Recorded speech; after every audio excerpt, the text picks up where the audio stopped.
Dios le bendiga nuevamente. Qué bueno poder seguir compartiendo estas clases.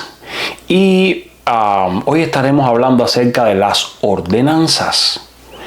Porque muchas congregaciones se han centrado tanto en atraer a las personas para que escuchen el Evangelio, a tal punto que la iglesia se ha convertido en una comunidad que no es digna de ver.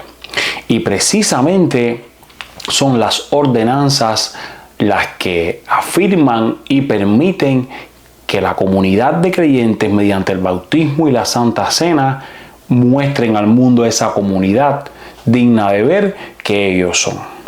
El Señor Jesucristo instituyó dos ordenanzas para su iglesia: el bautismo y la Cena del Señor. Y una ordenanza puede ser definida como un acto externo que ilustra vívidamente la fe salvadora interna. Tenemos que aclarar que ni el bautismo ni la cena pueden traer salvación a una persona. Ahora, veamos el bautismo y el mandato que tenemos para él, ya que el bautismo es una ceremonia de iniciación, por así decirlo. Es la puerta de apertura a la membresía de la iglesia, a la fe, a mostrar al mundo: yo soy un cristiano, yo soy un creyente. El bautismo es una ordenanza simbólica que consiste en la inmersión de un creyente en el agua, en el nombre de la Trinidad y en obediencia al mandamiento del Señor Jesús. Mateo 28, del 18 al 19, Jesús dijo: toda potestad me es dada en el cielo y en la tierra, y pues a hacer discípulos a toda la gente, ¿haciendo qué? Bautizándolos en el nombre del Padre, del Hijo y del Espíritu Santo. En el origen de esta ordenanza hay un poder particular establecido. El primer acto fue hacer discípulos. Luego esos discípulos debían ser bautizados. Este es el patrón que se lleva a cabo en todo el libro de los Hechos, desde Hechos 2 del 38 al 31. Solo aquellos que escuchan el Evangelio, solo aquellos que entienden y responden al Evangelio mediante la fe y el arrepentimiento, podían ser bautizados. Los que respondieron al mensaje de Felipe, primero creyeron y luego fueron bautizados. Hechos 8:12. Lo mismo ocurrió con aquel etíope. Escuchó, creyó y luego fue bautizado. Con Pablo también en Hechos 9:18. También con los gentiles de Cesarea en Hechos 10:48. También con Lidia en Hechos 16 del 14 al 15. También con el carcelero de Filipos en Hechos 16, 32 al 33. También con Crispo en Hechos 18. Nuestro Señor no solo ordenó el bautismo, no solo lo dio como un mandato, sino que Él mismo también lo modeló. Aunque Jesús era perfecto y sin pecado, permitió que Juan el Bautista lo bautizara, según Mateo 3:15, para cumplir con toda justicia.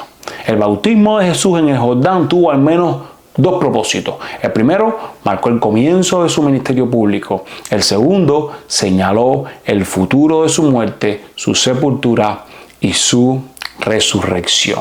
Ahora, el significado del bautismo. El bautismo es un símbolo de la identificación y la participación del creyente con Cristo. ¿En qué? En su muerte, su sepultura y su resurrección. Ahí tenemos Romanos 6, continuación, Colosenses 2:12, Primera de Pedro 3:21. Millard Erickson en su teología nos dice: el bautismo es una poderosa forma de proclamación. En efecto, es una palabra en el agua.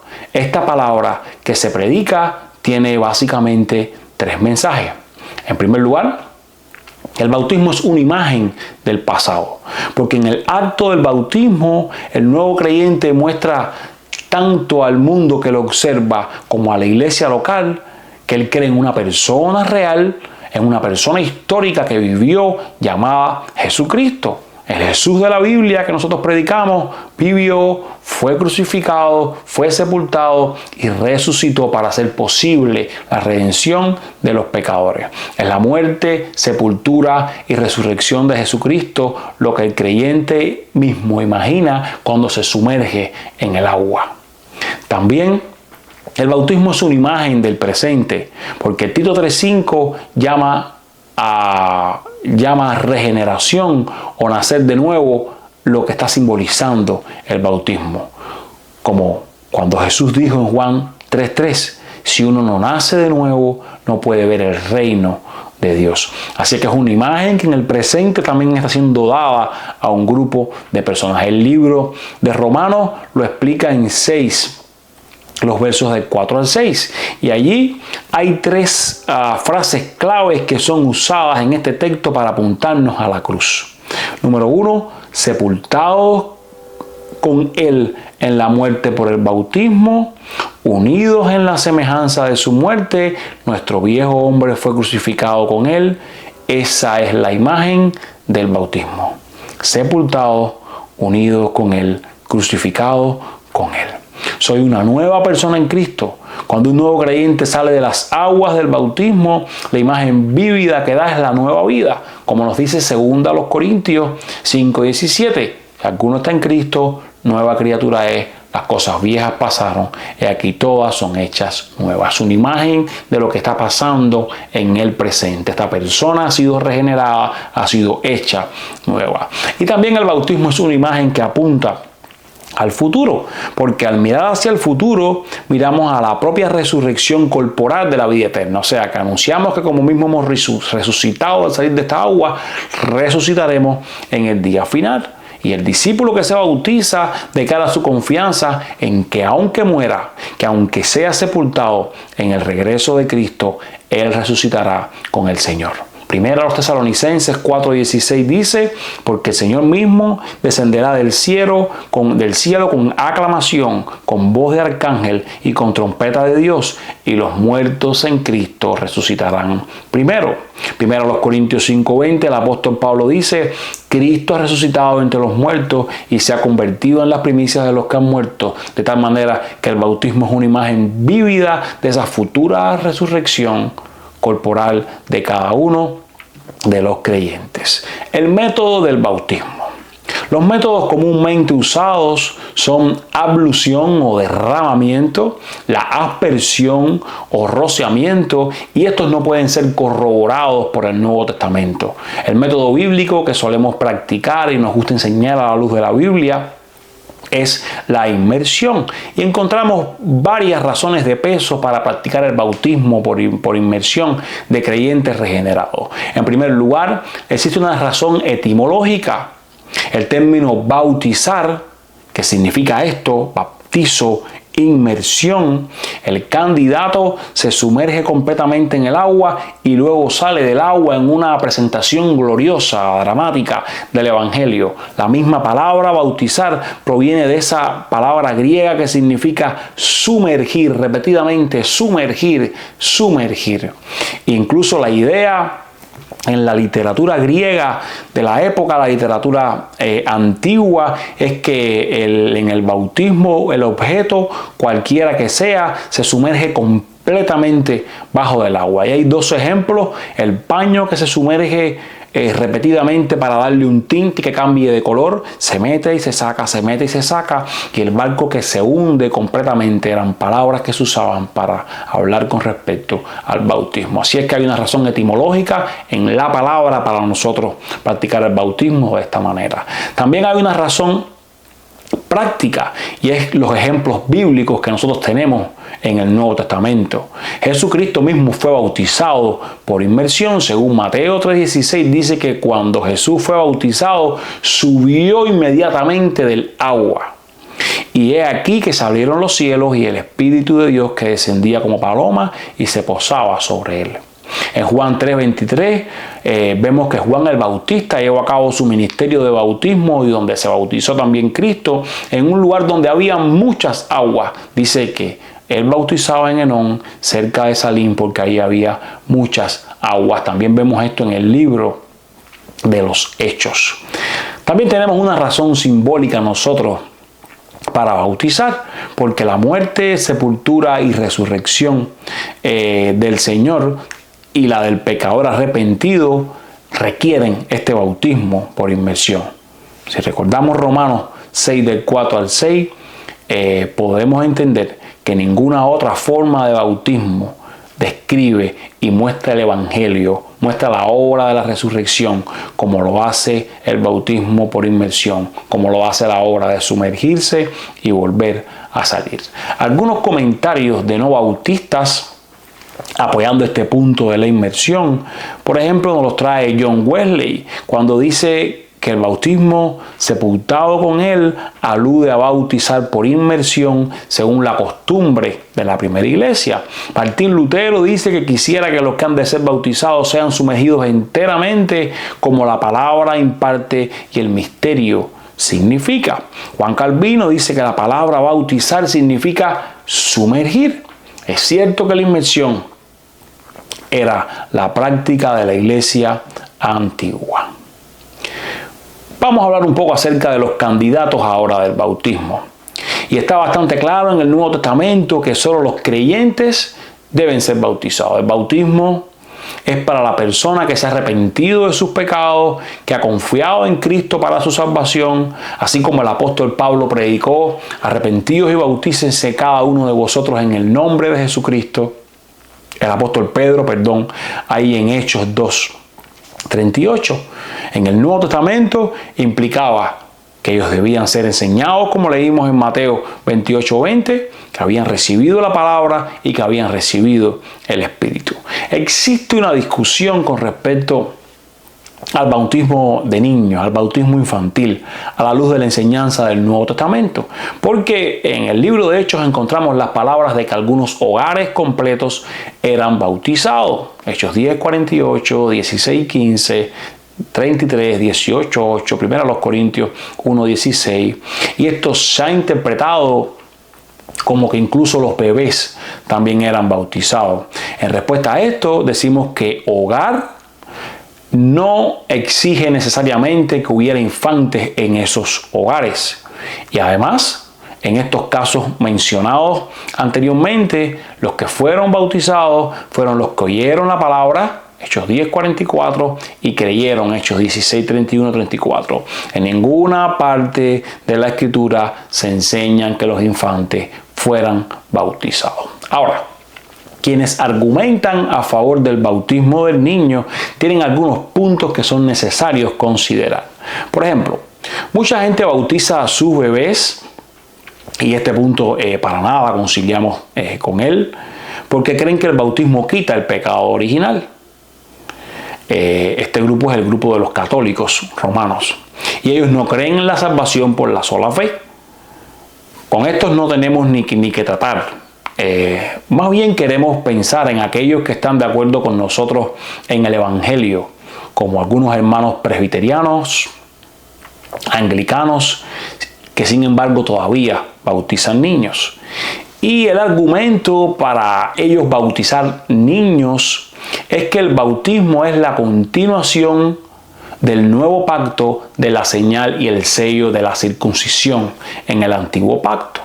Un paidobautista, como se les dice, señalará que en el Antiguo Testamento Dios quiso que los niños fueran parte del pacto que hizo con Israel, y el signo y el sello de ese pacto era la circuncisión. No solo a los bebés varones, sino también a los adultos. No es sorprendente que en Hechos 2, cuando Pedro proclama arrepentíos y bautícense, como he leído antes, él sigue con: porque la promesa es para ustedes y para sus hijos. Este es un punto que comparten estos hermanos. Ahora, ¿algún argumento con respecto al bautismo de creyentes? ¿Qué puede decir un bautista con respecto al bautismo de niños? En primer lugar, cuando el Nuevo Testamento describe lo que representa el bautismo, describe la vida nueva en Cristo. Romanos 6 dice que somos resucitados a una nueva vida. Por tanto, es supuesto que la persona que esté siendo bautizada sea regenerada. ¿Tenemos la constancia de que un infante sea regenerado? Cuando el Nuevo Testamento pone en paralelo el bautismo y la circuncisión, hace un paralelo del bautismo no con el viejo pacto de la circuncisión de la carne, sino con la circuncisión del corazón.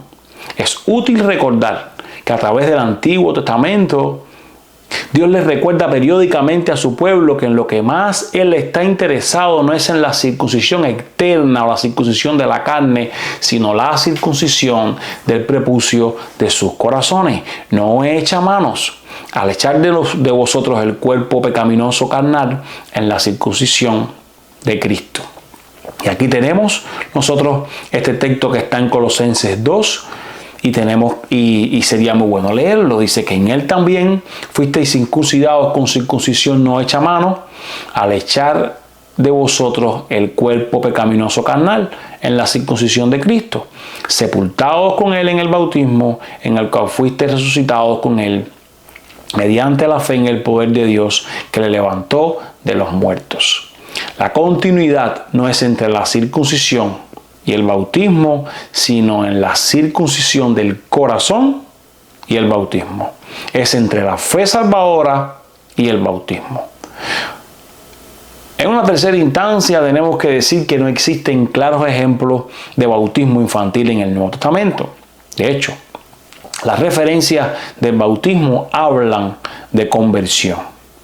Así que Pedro en Hechos 2, como ya hemos mencionado, habla de arrepentimiento y luego ser bautizado. Y nosotros afirmamos, como él dice, que esta promesa es para sus hijos. Ellos pueden arrepentirse y ellos pueden ser bautizados sin ningún tipo de problema, pero no ser bautizados sin antes arrepentirse. Y como se lee más adelante, la promesa no es solo para nuestros hijos, es para sus hijos, e incluso para todos los que están lejos, para todos cuanto el Señor Dios llame a sí mismo. Así es que tenemos que pensar en nuestros hijos en la misma categoría que todos los que están lejos, con el deseo de que nuestro Señor también los deba llamar a sí mismo. Número 4. No existen referencias conocidas al bautismo infantil en la iglesia temprana. Aunque hay muchas referencias al bautismo de adultos, eso sí. La primera referencia que veremos con respecto al bautismo infantil es con Tertuliano acerca del año 200 de Cristo. Y esta es una realidad más bien en contra de un argumento que en contra de la práctica. La primera defensa del bautismo de niños que tenemos no es hasta el 250 de Cristo por Cipriano. Y este estaba discutiendo si era salvífico o no. Uno esperaría que si el bautismo infantil estaba establecido, se había extendido por toda aquella región, pues tuviéramos quizás frases, citas, cosas que nos dieran estas razones. Así es que el bautismo de niños recién nacidos no es una práctica común en nuestras iglesias bautistas. Sin embargo, por lo que hemos visto anteriormente mediante la Biblia, no se apoya en ninguna parte el bautismo de infantes, y aunque hay iglesias que bautizan a partir de la adolescencia, tampoco encontramos una razón bíblica para tal práctica. Lo que sí vemos es que el Señor Jesús se bautizó siendo un adulto, y los bautismos en el Nuevo Testamento eran de personas que tenían clara conciencia de lo que estaban haciendo al responder al Evangelio y luego responder al mandato del bautismo por ellos mismos. ¿Cuándo una persona debe ser bautizada? Número 1, cuando tenga edad suficiente para dar una profesión de fe sincera. Número 2, después de haber confiado en Cristo para salvación. Y número 3, tan pronto como entienda el significado del bautismo. ¿Cómo se hace? 3 maneras prácticas. Usted invita amigos y familiares a asistir, y esta debe ser una invitación para que las personas conozcan, escuchen lo que en usted ha pasado. Número 2, compartiendo su testimonio, porque usted como nuevo creyente quiere decir: yo me estoy bautizando porque yo le he conocido a Él, yo me he convertido a Él, yo he sido salvado por Él. Y número 3, usted públicamente anuncia al mundo entero en un servicio, en un conjunto, a un grupo de cristianos, públicamente, usted puede llegar a practicar el bautismo. Hablemos ahora un poco de la cena del Señor, y si el bautismo era una ceremonia de iniciación, esta es una ceremonia de continuación. La primera pregunta que tenemos que hacer es: ¿qué es la cena del Señor? Esta también es una ordenanza o mandamiento de la iglesia. Es instituida también por Jesús para recordar a sus discípulos que el perdón de pecados y la comunión cristiana son el núcleo del Evangelio y de nuestra vida en común como pueblo de Dios. En el bautismo, el nuevo cristiano hace pública su profesión de fe. Él o ella están diciendo: estoy con Jesús y su pueblo. En la Cena del Señor, nosotros prometemos nuestra fidelidad cada mes, cada vez que la tomamos, permanente a Cristo y a su pueblo. Estamos diciendo que seguimos necesitando de esa gracia que nos salvó, que seguimos comprometiéndonos a amar a Cristo y a su pueblo. El bautismo, por tanto, es la puerta de entrada para formar parte de la familia de la iglesia local. La cena es la mesa donde allí nos sentamos y renovamos cada semana, cada mes, cuando sea que lo tomemos, esos votos de fidelidad a Cristo y su palabra. Es una comida de pan y de vino para conmemorar la muerte de Cristo, lo que nos asegura nuestro perdón por parte de Dios. Es lo que exactamente Pablo escribe en 1 Corintios 11. Y habiendo dado gracias, partió el pan y dijo: tomad, comed, este es mi cuerpo que por vosotros es partido. Haced esto en memoria de mí.